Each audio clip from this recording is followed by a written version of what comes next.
ओम।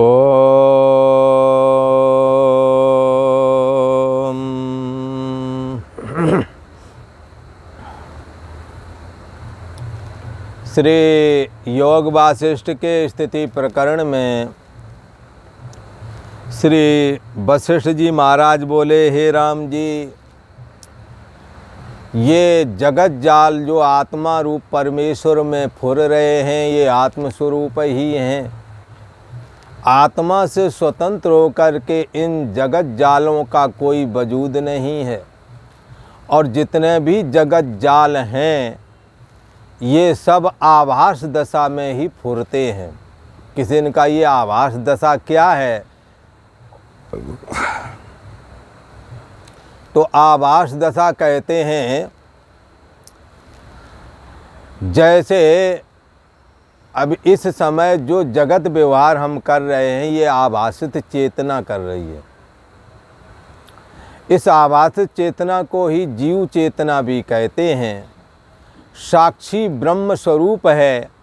साक्षी ब्रह्म जब मन के सम्मुख होता है तो मन से जो चेतन संसर्ग को प्राप्त हो जाता है, साक्षी चेतन, और उस संसर्ग को अलग से नहीं जानता कि मैं अलग हूँ, मन अलग है।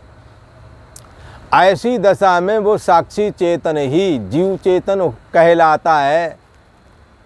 मन के धर्म साक्षी चेतन में, अर्थात चेतना जो हमारे अंदर है उसमें है तो वो ब्रह्म चेतना, पर मन के धर्म उसमें प्रविष्ट हो जाते हैं। जैसे कोई लोहा चौकोर है और अग्नि में जलाया, वो लाल लाल रंग का चौकोर हो गया, तो अग्नि चार कोनों वाली तो नहीं होती, पर चार कोने वाले लोहे के संपर्क में आकर के अग्नि चार कोने वाली हो जाती है। जैसे इसी प्रकार से शुद्ध चेतन आत्मा, जिसको ब्रह्म सत्ता आत्म सत्ता बोलते हैं, वो मन के धर्मों से जुड़ कर के मन वाले धर्म आत्मा में प्रकट होने लगते हैं। शरीर मन और इंद्रियों के धर्म, लिहाजा जब ये सब धर्म उसमें प्रकट होने लगते हैं, तब उस चेतन को ही जीव चेतन कह देते हैं। यदि मन के धर्म और मन के गुण दोष हम खत्म कर लें, शरीर मन इंद्रिय आदि के दोषों से आत्मा को असंग बना लें, तो यही जीव चेतना ही मन तू ज्योत स्वरूप है, अपना मूल पहचान। ये मन ही ब्रह्म स्वरूप हो जाता है, क्योंकि मन चैतन्य आत्मा की एक लहर है। जैसे शुद्ध पानी में कोई लहर उठ जावे, तो वो लहर क्या कोई पानी से अलग हो गई क्या? पानी रूप ही जैसे वो लहर होती है और पानी ही लहर में समाया हुआ होता है, ऐसे ही मन तू ज्योति स्वरूप है, आत्म स्वरूप ही है। और चैतन्य सत्ता आत्मा का, चैतन्य सत्ता आत्मा की चैतन्यता और सत्यता ही मन में समाई हुई है, जिसकी वजह से जड़ मन सत्य सा दिखता है, जड़ मन चेतन सा दिखता है। और आनंद स्वरूप आत्मा का प्रतिबिंब ही जब मन ग्रहण करता है, तो अनुकूल पदार्थों में उसको सुख प्राप्त होता है। इस प्रकार से सच्चिदानंद ब्रह्म हमारे आप में समाया हुआ है। उसी से अहम त्वम इदम करके जगत जाल की उत्पत्ति होती है। मैं मेरा तू तेरा करके जगत जाल बढ़ता ही चला जाता है, जब तक कि चैतन्य सत्ता आत्मा को स्व से अभिन्न हो करके जब तक नहीं जान जाते, अर्थात जब तक आत्मा का साक्षात्कार नहीं हो जाता है, तब तक पुनरप जननम पुनरप मरणम से छुटकारा नहीं मिलता है। इसलिए राम भजे हितनाथ तुम्हारा। हाँ, विभीषण को लात मारी थी ना रावण ने, तब विभीषण ने यही बात कही कि तुम पित सरिष भले मोहि मारा, भले ही तुमने हमें मार दिया, लात मार दी, चलो कोई नहीं, तुम पिता समान हो, बड़े भाई हो, चलो मान लेते हैं, कोई बात नहीं। पर एक बात मैं तुम्हें क्लियर कहे दे रहा हूँ, वो ये है, राम के भजन से ही तुम्हारा हित होवेगा, सीता चुराने से नहीं। अर्थात विषय लोलुपता से सुख नहीं मिलेगा, कल्याण नहीं होवेगा, कल्याण तो राम के भजन से ही होवेगा। चैतन्य सत्ता आत्मा को जाने बगैर कोई भी सुखी, कोई भी कल्याण को प्राप्त नहीं हो सकता। तुलसी बाबा ने तो और कुछ कहा, क्या कहा, बार मथे बरु होए घृत, सिकता से बरु तेल, बिन हरि भजन न भवतरी, यह सिद्धांत अपेल। पानी का मंथन करो, शायद मक्खन निकल आए, निकलता तो नहीं है, करो कोशिश, शायद निकल आवे। हाँ, सिकता से बरु तेल, बालू को पेरो जाके कोलू में, कुछ नहीं निकलेगा, पर शायद कोशिश करो कुछ निकले आवे, तेल ही निकल आवे, शायद निकलता नहीं है। वैसे शायद निकाल लो, ये संभव है, पानी से मक्खन निकाल लो, शायद संभव है, पर बगैर श्री हरि, श्री हरि कौन है? आत्मा, अंतर्यामी आत्मा ही तो श्री हरि है, जो सतोगुणी उपाधि को स्वीकार करके विष्णु रूप हो जाता है। यही तो ब्रह्मा है आत्मा, जो रजोगुण को स्वीकार करके ब्रह्मा बन जाता है। यही तो रुद्र है, स शिवः स विष्णु स ब्रह्मा, यही ब्रह्मा विष्णु रुद्र बना हुआ है। कौन? चैतन्य सत्ता आत्मा। इसी को भगवान श्री हरि भी बोलते हैं, बिन हरि भजन न भवतरी। बगैर भगवान के भजन के, आत्मा के भजन के बगैर कोई भी संसार से तर नहीं सकता। तरे न मम से मम स्वामी, ऐसा कुछ आता है। ये कहते हैं, तुलसीदास जी ने कहा खुश हो करके, तरने के लिए कोई हमारे स्वामी का जब तक भजन नहीं करेगा, तरे न बिन सेव मम स्वामी, राम नमामि नमामि नमामि। ये अंतर्यामी आत्मा, राम ब्रह्म सच्चिदानंद, राम सच्चिदानंद दिनेशा, राम ब्रह्म परमार्थ रूपा, नहीं था मोह निशाल लवलेशा। ये राम कौन है? ब्रह्म है, परमार्थ सत्ता है इनकी। व्यवहारिक प्रत्वासिक सत्ता में ये थोड़े समय देखते हैं, फिर गायब हो जाते हैं। परमार्थ सत आत्मा के रूप में हमेशा रहते हैं। ये राम जी आज भले ही ना दिखें, तब पर तुम्हारी हमारी आत्मा बन के राम जी ही बने बैठे हैं। ये आत्मा ही सबसे प्रथम, हाँ, चैतन्य सत्ता ही यही वो राम है जिसके लिए कहा, एक राम दशरथ का बेटा, एक राम घर घर में बैठा, एक राम का सकल पसारा, एक राम सब जग से न्यारा। जो सब जग से न्यारा है ना, यही साक्षी आत्मा है। और घर घर में लेटा, बुद्धि रूपी घर में, हमारी बुद्धि रूपी घर में, तुम्हारी बुद्धि रूपी घर में, सबकी बुद्धि का आश्रय और प्रकाशक, सबकी बुद्धि को चेतन होने की सामर्थ्य जो देता है, उसको कहते हैं घर घर में लेटा। हाँ, और एक राम का सकल पसारा। जब माया को स्वीकार कर लेता है वही चैतन्य सत्ता वाला राम, तब वो ईश्वर बन जाता है, फिर सारी दुनिया बनाता है। मन को स्वीकार कर लेता तो जीव बन जाता है, फिर हर किसी के मुंह से मैं हूँ करके बोलता फिरता है। वही राम है जो दशरथ का बेटा बना हुआ है। ऐसा जो एक चैतन्य सत्ता ही है, जो अनेक नाना रूप आकार में अपने को बना लेता है, सृजन कर लेता है, स्वयं अपने आप सृजन अपना करता है, कोई उसको बनाता नहीं। तो ये जगत ब्रह्मा के माध्यम से बनाया गया है। जगत चूँकि मिथ्या है, इसलिए मिथ्या जगत की शुरुआत कहाँ से करें? भगवान विष्णु से, कमल, कमल से ब्रह्मा, यहाँ से चालू करें क्या? अच्छा, आजकल भागवत में जो आता है ना, किसी कल्प में, अभी ये जो कल्प चल रहा है ना, इस कल्प में तो ब्रह्मा जी भगवान विष्णु की कमल से हुए। नाभि से कमल लिखा, उस पर ब्रह्मा जी प्रकट हुए। फिर उन्होंने सप्तऋषि आदि ऋषियों की सृष्टि की, संरचना की और संसार बना दिया। कभी कभी ब्रह्मा जी आत्मनः आकाशा संभूतः, आकाशात वायु, वायुरग्निरग्निरापा, रापात पृथ्वी। आत्मा से आकाश हुआ, आकाश से वायु, वायु से अग्नि, अग्नि से जल, जल से पृथ्वी। तो जब आत्मना आकाशा संभूता, आत्मा से जब आकाश हुआ तो उस आकाश से ब्रह्मा जी प्रकट हो पड़े। भला किसी कल्प में ऐसे भी सृष्टि संरचना ब्रह्मा जी ने की थी। सृष्टि संरचना, सृष्टि आज है, कल को नहीं रहती। सृष्टि को ध्यान रखना, मैं वो असत नहीं बोल रहा हूँ। असत उसे कहते हैं जो तीनों कालों में ना हो।